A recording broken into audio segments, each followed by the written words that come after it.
त्रिकुटा पर्वतरांगांमध्ये वसलेल्या देवीचं दर्शन घ्यायला आम्ही निघालेलो आहोत। सुरुवात केलेली आहे चाय बन मस्कानी आणि त्याच्यानंतर आम्ही पुढे जाणार आहोत। आता ऑलमोस्ट आम्ही अर्ध्यावरती पोहोचलेलो आहोत। आता आम्ही पोहोचलोय चरण पादुकाच्या इथे।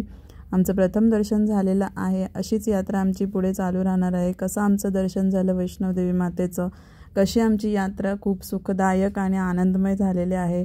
जाता जाता सूर्योदय बघितलेला आहे। खूप सारे छान छान फोटोज व्हिडिओज काढलेले आहेत। अर्धकुवारी मातेचं आम्ही दर्शन घेतलेले आहे। तशीच ही गुफासुद्धा तुम्हाला दाखवलेली आहे। त्याच प्रकारे पुढे आम्ही त्रिकुटा पर्वताचा व्हिडिओ काढलेला आहे। त्यानंतर अर्धकुवारीच्या इथे थोडा वेळ आम्ही रेस्ट करून पुढे निघालेलो आहोत।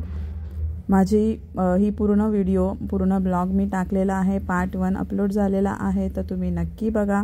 जाता जाता आम्हाला खूप छान छान पशुपक्षी लागलेले आहेत, तसेच माकडंसुद्धा लागलेले आहेत। जर तुम्ही जाणार असाल तर माकडांना काही खायला देऊ नका। माझा ब्लॉग बघा, आपल्या यूट्यूब चॅनलवरती आहे।